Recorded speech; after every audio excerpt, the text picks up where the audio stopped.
Hey, this is Andy. And Randy. And we're here on AT Corner. Being an athletic trainer comes with ups and downs, and we're here to showcase it all. Join us as we share our world in sports medicine. Welcome back to another episode of AT Corner. This is actually going to be the first education episode of 2023. Hey, I didn't even think about that. I know it doesn't feel like it because we're already a few weeks into the year, but yeah, we're ready to roll. All right, what are we talking about today? Sidebar, it is a reporting year, so it being the first education episode, get ready. Actually, speaking of, we should probably tell people how to get their CEUs. Yes. So thank you to Precision AT, we have CEUs available for this episode. If you're listening to this while this is our latest CEU episode, then these CEUs are free. Yes. If it is within our most 3 recent, yes, then it will be $1. And if it is not in any of those, then it will be regularly priced. Still affordable. Still affordable. Yes. And those profits will go to Precision AT as well as us in the show. That's right. So if you guys have any questions, just go ahead and email us at atcorners@gmail.com or head to the show notes. Absolutely. So what are we talking about today, Randy? Yes. So today we're going to be talking about a big topic in motor learning, and that is external focus. So bear with us. It's going to start out with a lot of theory. Well, maybe not a lot, but some theories that might be a little abstract. But it gets a little more practical as we get going. Lots of practical. That's what I like. That's what we like here. So what we're shooting for today is we're just going to describe the constrained action hypothesis and its role in motor learning. Again, hang with us because I'm sure some people heard that and are like, oh boy, it's not that kind of podcast. Also, we're going to compare the different types of attentional focus, and then we're going to review the literature on the effectiveness of an external focus of attention. I think external focus is something that some athletic trainers use and don't realize, but also yes, is such a great tool that I think people also overlook. Yes, and what you got to consider too, which is actually pretty cool, is when you hear about a lot of different things to help change your practice and you go to conferences, right? A lot of the changes that you're being asked to make or maybe try to implement could be very sometimes challenging, or you have to, there's a few barriers in the way. Literally just changing a few words in your instructions during rehab makes the biggest difference. It's literally almost no effort at all to be able to implement this into your practice. So you should be able to implement stuff like today. Yes. Yes. And that's, I think, my favorite part about this. Oh, absolutely. And especially, as something as we do this every day, instructing patients and athletes how to do rehab, how to do their exercises and stuff like that, just changing to 2 words. If you had something so simple to just have huge effects on your rehab, I think everyone would jump on that. It kind of reminds me of when people say, and they do it on accident, but sometimes people say the good leg or the bad leg. Oh, yes. And just that little tiny phrasing can make such a difference in someone's rehab. Oh, big time. Or even their perception of their injury. Absolutely. Because now it's labeled as their bad leg. Yep. Or their bad arm or it's whatever. It's clearly lesser than the non-injured leg. Mm-hmm. I usually try to say the involved side or the injured. Yep. I don't even say injured side. I usually say involved or not. The messed up. No, I'm just kidding. Yeah. That's so much better. The messed up one. No, I got what you're saying. I'm picking up what you're putting down. So, okay, what is focus and what's the big deal about it? So before we get really rocking into focus and how does this affect your rehab, there's really 2 theories that we have to really kind of understand and consider about why focus affects motor learning and how this is even linked to rehab. So the first important thing to understand is that humans themselves and how we move is what's called a dynamic system. So this is already a pretty complex topic within motor learning. If you remember back to your motor learning classes. So I'm not going to go a huge depth into the theory. The idea is that our bodies, the human body, has the ability to self-organize to achieve a task. We don't have to tell ourselves, lift arm, grab this, right? Our body just can do it. It doesn't need to be really taught how to do that necessarily. It doesn't need to have a prior knowledge of being able to do that to execute it. The body just somehow does it, which is why when you talk about motor learning, there's always that big question of, well, how do we learn to move as babies when no one teaches us, or how Like we don't have any experience. So how do we learn to perfect these movements? That's the idea, is our bodies know how to self-organize themselves and they find the efficient movement. That's as deep as we're going into when we talk about dynamic systems. Trust me, it is a lot more complex. And I think that's a little bit outside of what we're trying to achieve in this podcast episode, and probably what you want to hear on your morning drive. Or while you're doing the laundry. Or while you're doing the laundry. That's true. But essentially, the biggest idea about a dynamic system is our body has the ability to self-organize. I feel like that's great and dandy until you are trying to learn to throw a spiral football, or you're trying to do a cartwheel and you're like, why can I not do this? Because your body's still trying to self-organize, and what's the efficient? And that's where cueing does help. So going into that, the next important theory that we need to know about is what's called the constrained action hypothesis. Essentially, what this hypothesis is, it explains how the body uses the relationship between the conscious and our unconscious, as well as the environment around us, and whatever the goal of the task you're trying to achieve. And it basically takes all that information and creates the movement pattern.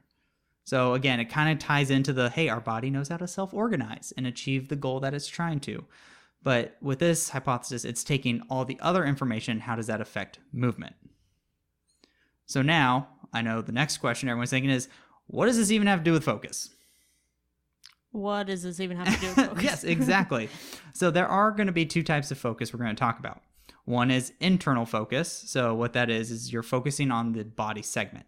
So this is like if you were to instruct a patient to, think about your feet pointing straight, or hey, don't let your knees cave in. Or this is when all of our friendly clinicians like to use big anatomical terms that athletes don't know what you're talking about. Yes. So essentially you're basically pointing their attention to the actual body segment. So like your hand, knees, something that's like, this is body.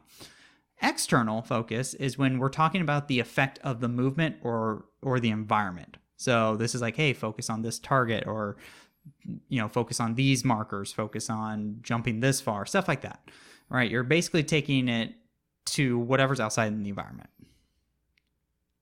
So like when I have someone doing a lunge, instead of saying, hey, like your knee is caving in, I usually have my hand out on like the lateral side, and I'll say, hey, I need you to reach your knee towards my hand. Or I need you to like if there's like two walls next to them, I'll be like, I need you to have equal pressure. Like I need your knee to press against that wall and that wall at the same like pressure. Absolutely. It's basically you're taking them to focus on a target as opposed to the actual body segment. Mm-hmm. So kind of like in the lunge example, like a lot of times I'll have a band and I tell them to focus on finding that band. Right. Mm-hmm. So if it's someone who has a valgus collapse, right, I'll put a band there and like, hey, I need you to fight this band. Don't let the band win. So now they're cued to, I need to put pressure on the band, as opposed to, I need to move my knee out, right? Because now they're focusing on the target or the goal of the movement, as opposed to I'm focusing on my knee movement. Mm-hmm. So the way these types of focus relate to the constrained action hypothesis is when you give a patient or an athlete the instruction to focus internally, right? So you're telling them how to move their knee or how their feet should be. Essentially, the body just gets in its own way now. You basically have now made them get in the way of what you're trying to achieve. Oh, because conscious and unconscious do not get along. No, and that's exactly what happens. This conscious focus on the actual movement interferes with your body's already automatic ability to create efficient movement subconsciously. So now the conscious is like, you know what? Let me step in here. Let me help. And instead of actually... I know what to do. Yeah. Instead of helping, it's literally made the problem worse, which now creates very inefficient movement. But when the instruction is given externally, so you're like, hey, like I said, I want you to fight this band. If you have markers on your knees, I need these markers to go this way, right? Like focusing on the environment or an object, it allows the body to now self-organize. The conscious is now doing its own thing, focusing on, hey, I need to do this goal. Your body is going to organize itself to do that goal. And what happens is it finds the most efficient way to execute that movement, which is what we want, because that's how that is in life. That's how they're supposed to move in sport, right? I don't see Tom Brady out there thinking about, I need to throw here, right? It just happens. Mm-hmm. His body's able to do that. So I think also this is a good like self-reflection point. A lot of you guys are probably already doing this with Yes. like when you cue a squat and you're like, sit back in a chair. Yes, that's a great example of an external cue. Sit back in a chair, or when you tell someone to jump and you're like, push the ceiling up. Yes. Those are all excellent external cues that allow the body to, okay, we need to find this efficient movement pattern. It takes all the information from the environment, what's the task goal, and then it's going to create that movement, which is what we want. Mm-hmm. So now, this theory sounds great. And yeah, on paper, hey, that sounds great. But we always want to know, okay, is there anything that backs this up? Right. Is there anything that shows that, yes, this is actually happening? And the literature is actually pretty solid on showing that internal focus really leads to a lot of inefficient movement patterns, right? As an athlete, we want our athletes to move in the most efficient way. The body wants to do that as well, Mm-hmm. right? Elite athletes, experts in their field, stuff like that, move very automatically. Mm-hmm. Just things happen automatically. They don't have to think about it, right? Like I said, it's like the example. Tom Brady doesn't have to think about throwing his arm. Oh, move my arm up, move that, right? His body just does it. His conscious can focus on other things while his body's doing the movement. That's how you get good in whatever movement you're trying to do. So this internal focus has been shown to increase co-contraction of muscle groups. So if you're trying to, do a bicep curl and your bicep and triceps are both having a high level of contraction, that's a very inefficient movement. They're fighting. They're It's just fighting. like conscious, unconscious. Exactly. They're fighting each other. This interferes with muscle synergies, which, if we know, muscle synergies are very beneficial to movement. Can you explain a muscle synergy? So I would say kind of like your scapular motion, right? So like all the muscles that help with upward rotation, Mm-hmm. right? There's those force couples in it that help with that. But if you have co-contraction of antagonists, it's going to interrupt how all the other muscles are actually going to fire, especially if you count in a reciprocal inhibition too, Mm-hmm. right? If an antagonist is firing, then you're not getting as much activity of the agonist as you should. Mm-hmm. So now take those muscles that help with upward rotation. Well, if you're having too much co-contraction of muscles who shouldn't be co-contracting, now you limited that motion or created a very inefficient way to move. We love that. Yes, clearly love that here. You also see an increase in EMG activity of the actual agonist muscle. And the idea is why this is inefficient is because if you compare it to an external focus, for the same task, external focus had lower EMG. So basically it used less activity to get the muscle to achieve the same task.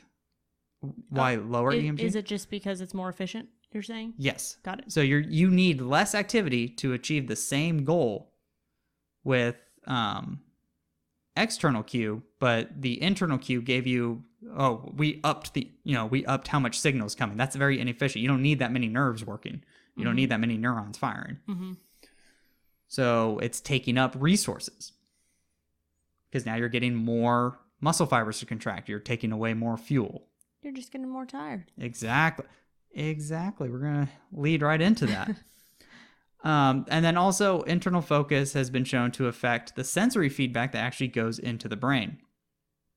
There was this one really good study that looked at internal focus actually lowers the sensory information of the muscle that's actually creating the movement that goes to the brain.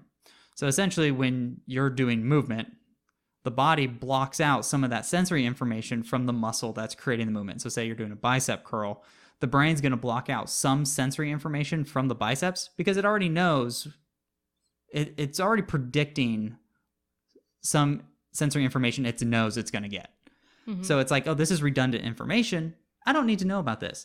Instead, I'm going to turn my attention to sensory information from other nearby muscles or trunk muscles to tell me, okay, I'm doing a bicep curl, but what's happening around the rest of the body that I need to be ready for? Mm-hmm. Instead, with an internal focus, it really affected the body's ability to block that, and it actually kept some of the sensory information from, like, say, the biceps. So now your body is focusing on something it normally wouldn't focus on. So you are able to do more. What do you mean? More with less. Yes, you're doing more with yes. Right. So now you're getting all this. Now you're getting information that your brain was like, oh, this is redundant. Why do I have this information? And it's taking it away from other sensory information, which, if we know in rehab, one of the things we need to do, like say ACL, is we need the body to better interpret sensory information. And if we're shutting that system down or making it inefficient, it's not good. So basically, what you're supposed to learn from this podcast is if you use an external focus, you will get no more ACL injuries. You know what? There is a lot of good research that is showing is it improves our rehab outcomes with ACL. So good. Yeah, and those are the reasons why, right? Essentially, just the brass tacks of it. God, I feel old for saying that.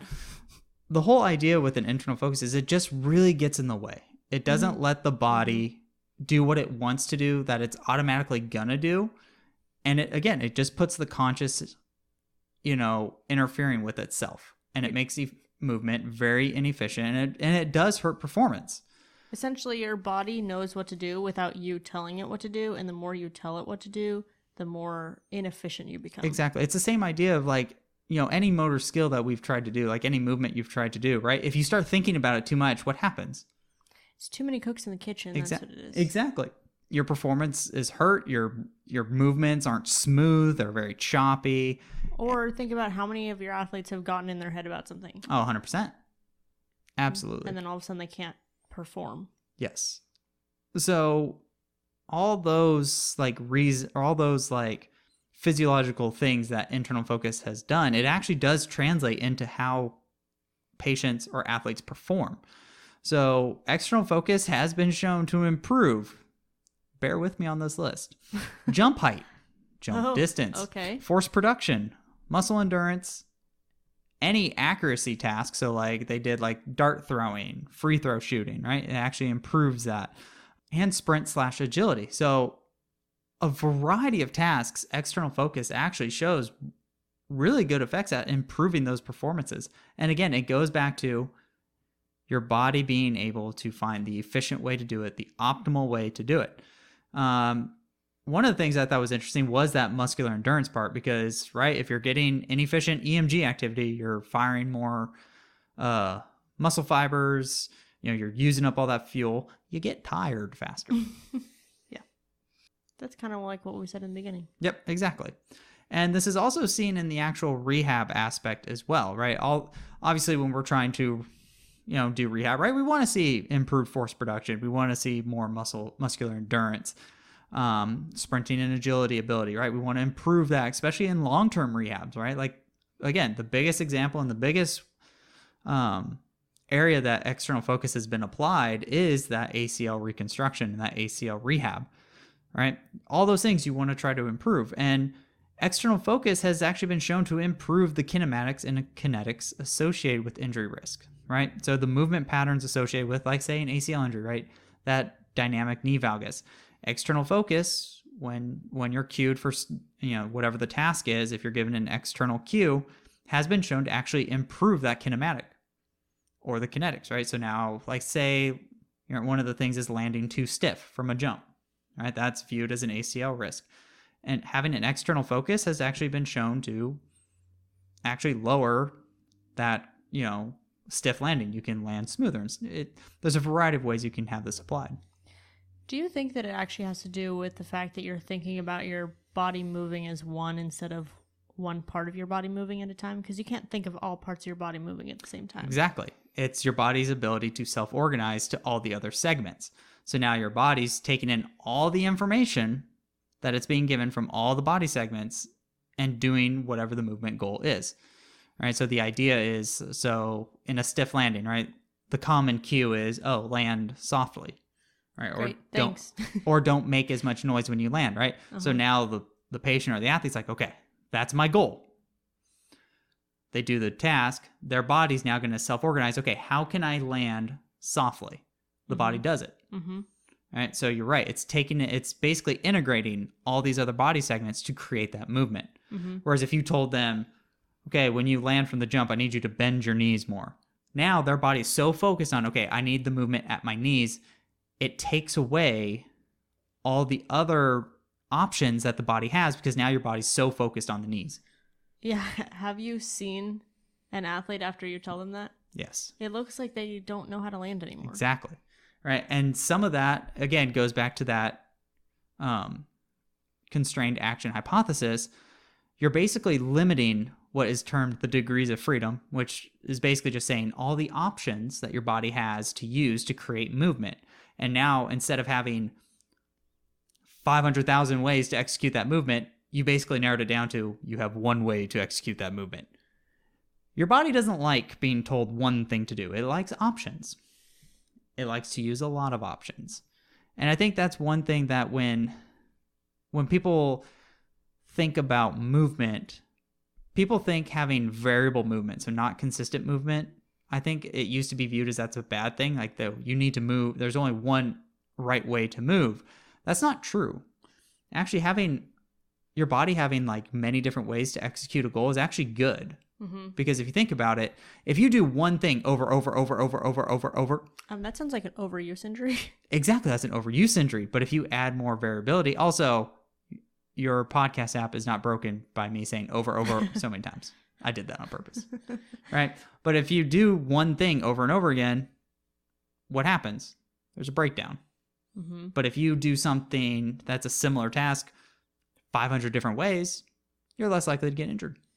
And suddenly, if you can't do it one way, you can do it your 499 other ways. Exactly. And that's why having these options, or aka degrees of freedom, is very beneficial to human movement, and why when we are doing rehab, we want to optimize our degrees of freedom for the patient or the student athlete or the athlete to execute their movement. So by telling them like, oh, if you're landing from a jump, bend your knees more, right? You've now put them into a box on how to execute that movement, as opposed to trying to promote their body to figure out the optimal way to do it. Now, you still have to use internal and external focus in your rehab, right? It's not just all external. There is a time and a place for internal, but you can actually use external very, very early on in your rehab program. It just, you as the clinician have to determine how intense is this going. As I started reading more about it, I even just like take it from like a quad set or like a straight leg raise. Yeah, or terminal knee extension, right? Mm-hmm. Instead of them like, oh, extend your knee more, or have your knee go down closer to the table, right? You can have them focus on like having a marker on their ankle and like, hey, try to get this marker as high as you can, mm-hmm. right? So you can still use it early on in the rehab. So there may be of course, there's not always one way to do it. So internal can be useful, but the idea is, hey, we need to get out of that and go to an external as soon as you can, especially if it's feasible. But again, it's really on the clinician to make that judgment call, which is, again, why we get paid the big bucks, is to figure that stuff out. But I mean, you can, like, if you're doing extra focus and you're saying like, jump as far as you can off of this box. Mm-hmm. And then they're landing still like pretty stiff and the external focus is not working, or like it's working but you notice a specific body segment, you can still integrate like, hey, I need you to sit your hips back more. I mean, I guess you can make that external, like sit back more into a chair, but that's the idea. It's like, okay, maybe we need to change the cueing a little bit. Uh-huh. Or maybe we're not quite ready for this task yet.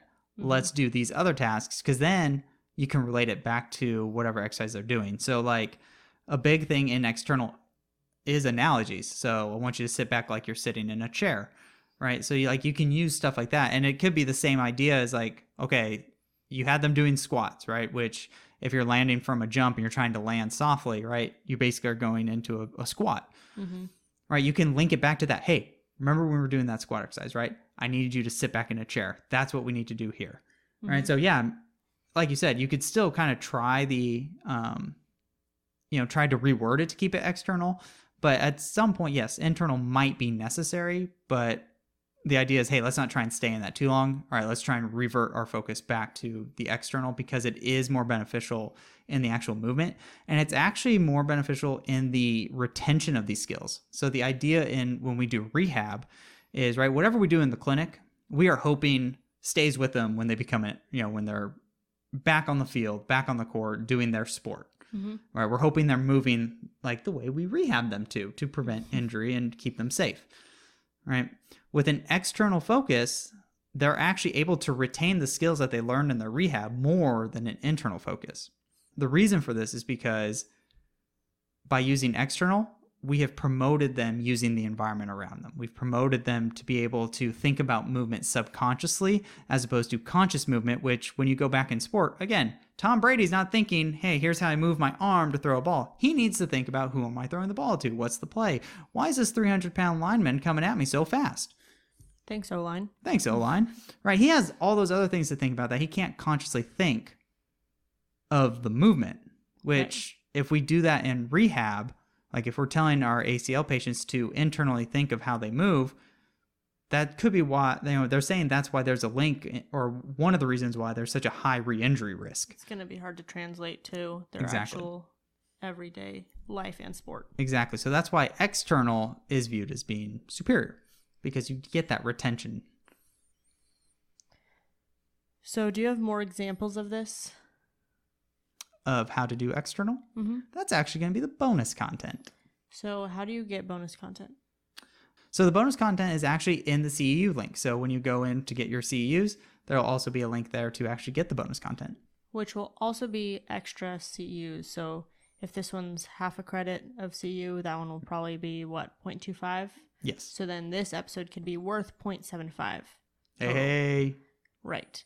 So if you're listening to this episode for free, the bonus content is free. If you're listening to this episode for $1, that bonus content is included with that $1. If you're getting it at that normal affordable price, then the bonus content is included with that. Yeah, absolutely. What specifically do you have in that bonus content? It's mostly just going to be, hey, we're going to go over examples as far as like, here are some examples of external cueing or external focus. Just some stuff that I use with some exercises. Yeah, that's about it. And it just trying to show how easy it is to change some of the wording that we're giving our student athletes, our patients, when they're doing rehab. How simple just maybe changing a few words could actually make a huge difference in their rehab. Mm-hmm. Before we forget, I do have an action item. Yeah? I do. We always tend to forget on these type of episodes our action items. We used to be really good we at used it. to. Okay. I don't know what happened. We get so used to our flow. All right. Essentially, internal focus just really gets in the way of how the brain and how the body wants to move. External focus, making them focus on the environment, allows the body to figure out its own motor program, and that's just a better option compared to internal. Let the body do what it knows best to do. Exactly. So if you guys want to discuss this episode with other athletic trainers, you can do that in our Facebook group, facebook.com/group/ATcornerPodcast. If you are new, every other episode we do is education or stories. This one is education. Yes. Thanks, Randy. Thanks, Precision AT. And next week we are going back to our story episodes where we take stories from real athletic trainers and combine them into just learning and hearing from other athletic trainers and their experiences. If you would like to submit your story, you can either email us at atcornerds@gmail.com, or you can head over to our Instagram, where usually Tuesdays, Wednesdays, somewhere midweek, we'll post up on our Instagram stories just questions and stuff to prompt you about what the upcoming topics are. I actually have been posting in our Facebook group as well what our upcoming topics are, so I need to edit that because I think I'm a little behind. Oh, got it. So I will edit that. And then it is a reporting year. Reporting year. So we're hitting you hard with the CEUs. It's never too early to start. No, please don't wait till you're gonna thank us for not waiting till December. MedBridge is a subscription that you can have for a whole year. We have a promo code for $150 off of your subscription if you just use code ATcorner, all one word, all caps. Again, MedBridge is awesome. Very good content on there. Highly recommend. Anything else, Randy? Nope, that was perfect. Thank you for helping us showcase athletic training behind the tape. Bye.